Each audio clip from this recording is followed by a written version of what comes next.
Okay. ಆಮೇಲೆ ನಾವಿವಾಗ ಸೊಸೈಟಿನಲ್ಲಿ ಹೆಂಗಿದೀವಿ ಅಂದರೆ ಸರ್, ಯಾರೋ ಒಬ್ರು ಬಾಡಿ ಬಿಲ್ಡಿಂಗ್ ಮಾಡ್ತಾ ಇದ್ದಾರೆ ಅಥವಾ ಯಾರೋ ಒಬ್ರು ಚೆನ್ನಾಗಿ ವೇಟ್ ಲಿಫ್ಟ್ ಮಾಡ್ತಾ ಇದ್ದಾರೆ ಅಂದರೆ ಅವನು ಮೆಡಿಸಿನ್ ಆಗ್ತಾ ಇದ್ದಾನೆ, ಅವನು ಸ್ಟೆರಾಯ್ಡ್ಸ್ ಅಲ್ಲಿ ಇದ್ದಾನೆ ಅಂತ.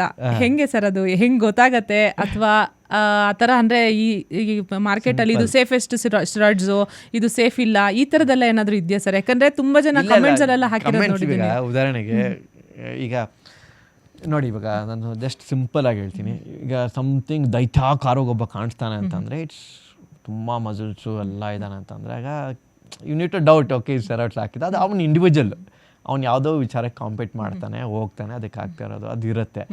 ಈ ಬೇಕಾಬಿಟ್ಟಿ ಕೆಲವರು ಹಾಕೋಂತಾರೆ ಹುಡುಗರು ಶೋಕಿಗೆ, ಇಟ್ಸ್ ನಾಟ್ ಈವನ್ ಅಡ್ವೈಸಬಲ್. ಒಂದು. ಎರಡನೇದು ಅಗತ್ಯ ಇಲ್ಲ. You want to see there are two things, health, fitness. People are focusing only on fitness, health ಬಗ್ಗೆ ಫೋಕಸ್ ಮಾಡ್ತಿಲ್ಲ.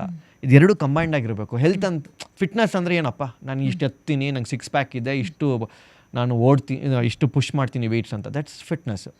ಹೆಲ್ತ್ ಅಂದರೆ ನೀನು ಹೆಲ್ತಿಯಾಗಿದೆಯಾ, ಆರೋಗ್ಯವಾಗಿದೆಯಾ, ನೀನು ಒಳಗೆ ಎಲ್ಲ ಕರೆಕ್ಟಾಗಿದೆಯಾ, ನಿನಗೆ ಹಾರ್ಟು ಕಿಡ್ನಿ ಎಲ್ಲ ಹೆಲ್ತಿಯಾಗಿದೆಯಾ, ಲಾಂಗ್ ರನ್ ನೀನು 70-80 ವರ್ಷವರೆಗೂ ನೀನು ಕ್ವಾಲಿಟಿ ಲೈಫ್ ಲೀಡ್ ಮಾಡ್ತೀಯಾ. ದಟ್ ಈಸ್ ಎರಡು ಕಂಬೈಂಡ್ ಆಗಿರಬೇಕು. ಹೆಲ್ತ್ ಆ್ಯಂಡ್ ಫಿಟ್ನೆಸ್ ಕಂಬೈಂಡ್ ಆಗಿದ್ರೇ ಒಟ್ಟು ಪ್ಯಾಕೇಜು.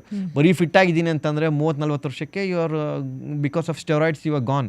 ಸ್ಟೆರಾಯ್ಡ್ಸ್ ಆರ್ಟಿಫಿಷಿಯಲ್ ಹಾರ್ಮೋನ್ಸ್ ಎಲ್ಲ ಯೂಸ್ ಮಾಡಿಕೊಂಡು you are harming yourself. ಒಳಗೆ ನೀವೆಲ್ಲ ಡ್ಯಾಮೇಜ್ ಮಾಡ್ಕೊತಾ ಇರ್ತೀರ. You need to avoid that. Okay sir, ನೀವು ಈ ವಿಚಾರ ಮಾತಾಡೋದಕ್ಕೆ ನನಗೆ ತಕ್ಷಣಕ್ಕೆ ಒಂದು ಕ್ವೆಶನ್ ಬಂತು.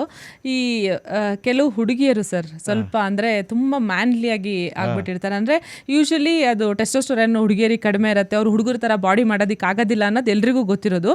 ಬಟ್ ಕೆಲವರು ಆ ರೀತಿ ರೆಡಿ ಆಗ್ಬಿಟ್ಟಿರ್ತಾರೆ. ಅದು ಹೇಗೆ? ದಟ್ ಇಸ್ ಅ ವೆರಿ ಅದು very bad example for lot of women. ಏನಾಗಿದೆ ಇವಾಗ, ನಮ್ಮ ಯಾರೋ ಹೆಂಗಸರಿಗೆ ನೀವು ವೆಯ್ಟ್ ಟ್ರೈನಿಂಗ್ ಮಾಡಿ ನಿಮಗೆ ಕ್ವಾಲಿಟಿ ಲೈಫ್ ಆಗುತ್ತೆ, ನಿಮಗೆ ಆರೋಗ್ಯಕ್ಕೆ ಒಳ್ಳೇದು ಅಂತಂದಾಗ ಅವ್ರು ಹೋಗಿ ಆ ಪಿಕ್ಚರ್ ನೋಡ್ತಾರೆ. ಅವಳು ಹಂಗಿದ್ದಾಳೆ, ಅವಳು ನಾನು ಅವಳ ಥರನೇ ಆಗೋಗ್ಬಿಡ್ತೀನಿ, ಗಂಡ್ಸ್ ಥರ ಮಾತಾಡ್ತಾಳು, ಗಂಡ್ಸ್ ಥರ ದೇಹ ಇದೆ ಅಂತ. They don't understand. ಅವಳು ಯಾವುದಕ್ಕೂ ವಿಚಾರಕ್ಕೆ ಕಾಂಪಿಟೇಷನ್ಗೆ ಅವಳು ಸ್ಟೆರಾಯ್ಡ್ಸ್ ಯೂಸ್ ಮಾಡಿರ್ತಾಳೆ, ಅದಕ್ಕೆ ಶಿ ಲುಕ್ಸ್ ಮ್ಯಾನ್ಲಿ. ಪಾಪ ಇವರು ಹೆಣ್ಮಕ್ಳಿಗೆ ಗೊತ್ತಿರಲ್ಲ, ಅವರು ಅವಳು ಜಿಮ್ ಮಾಡ್ತಾಳೆ, ನೋಡು ಅವಳು ಎಲ್ಲ ಇಷ್ಟಲ್ಲ ಹಿಂಗೆ ಒಂಥರ ಇದ್ದಾಳೆ ಅವಳು, ನಾನು ಹಂಗೆ ಆಗೋಗ್ಬಿಡ್ತೀನಿ ಅಂತ ಆ ಮಿತ್ತಲ್ಲೇ ಹೆಣ್ಮಕ್ಳು ಸಪ್ರೆಸ್ ಆಗೋಗ್ಬಿಟ್ಟಿದ್ದಾರೆ. You need to come out of it. ಇವಾಗ ನಮ್ಮ ಬೇರೆ ಆ್ಯಕ್ಟ್ರೆಸ್ ಎಲ್ಲ ನೋಡಿದ್ರೆ ಬಾಲಿವುಡಲ್ಲೇ ಎಲ್ಲಿ ಎಲ್ಲ ಗಂಡಸ ಥರ ಇದ್ದಾರೆ, ಎಷ್ಟು ಚೆನ್ನಾಗಿದ್ದಾರೆ ಎಲ್ಲ. ಫ್ಲೆಕ್ಸ್ ಮಾಡೋರ್ಗು ನಮ್ದು ಮಜಲ್ ಇದೆ ಅನ್ನೋದೇ ಗೊತ್ತಾಗಲ್ಲ ಸರ್. ಸ್ವಲ್ಪ ಅಂದರೆ ಹುಡುಗಿಯರಿಗೆ ಎಲ್ಲ ಫ್ಲೆಕ್ಸ್ ಮಾಡಿದಾಗ ಒಂದು ಸ್ವಲ್ಪ ಗೊತ್ತಾಗತ್ತೆ. ಮಜಲ್ ಯಾರಿಗೆ? ಎಲ್ರಿಗೂ ಬೇಕು. ಹೌದು, ನೀವು ಗಂಡಸ್ರಿಗೊಬ್ರಿಗಲ್ಲ, ಹುಡುಗಿಯರಿಗೂ ಬೇಕು ಟು ಫಂಕ್ಷನ್. ಕರೆಕ್ಟ್ ಅಲ್ಲ? ನಿಮ್ಮ ಬಾಡಿಯಲ್ಲಿ ಮಸಲ್ ಇದ್ರೇನೆ there's a very less space to store fat.